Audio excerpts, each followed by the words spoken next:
Assalamualaikum warahmatullahi wabarakatuh. Kali ini saya akan menjelaskan tentang teks laporan hasil observasi pada mata pelajaran Bahasa Indonesia SMP kelas 8.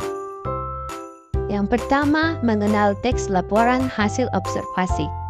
Teks laporan hasil observasi memiliki sifat objektif, yaitu memaparkan suatu keadaan tanpa dipengaruhi pendapat penulis.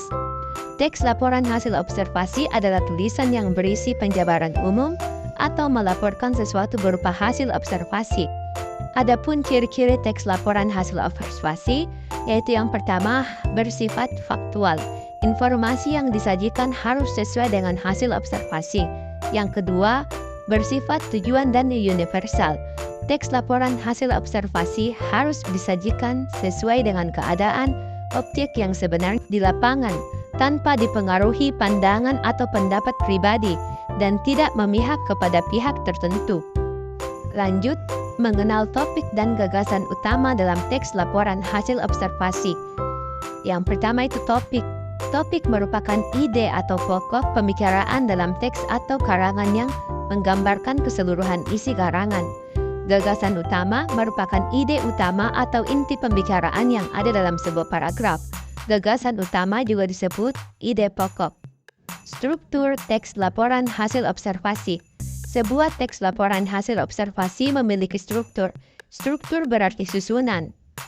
Adapun struktur teks laporan hasil observasi terbagi atas 3, yaitu definisi umum yang terletak pada paragraf pertama.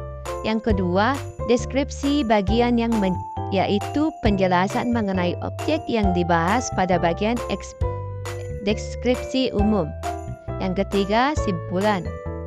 Mengidentifikasi paragraf deskripsi dan eksposisi dalam laporan hasil observasi.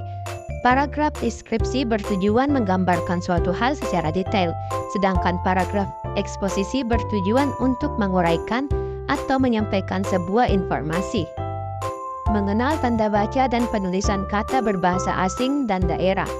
Tanda baca atau punktuasi menurut KBBI adalah tanda grafis yang digunakan secara konvensional untuk memisahkan pelbagai bagian dari satuan bahasa tertulis. Dengan tanda baca, kalian dapat menata kata dan kalimat sehingga maksudnya mudah dipahami.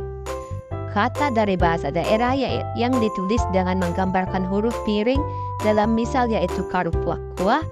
Dalam teks tersebut juga terdapat kata-kata dari bahasa Inggris yang juga harus ditulis dengan menggunakan huruf miring.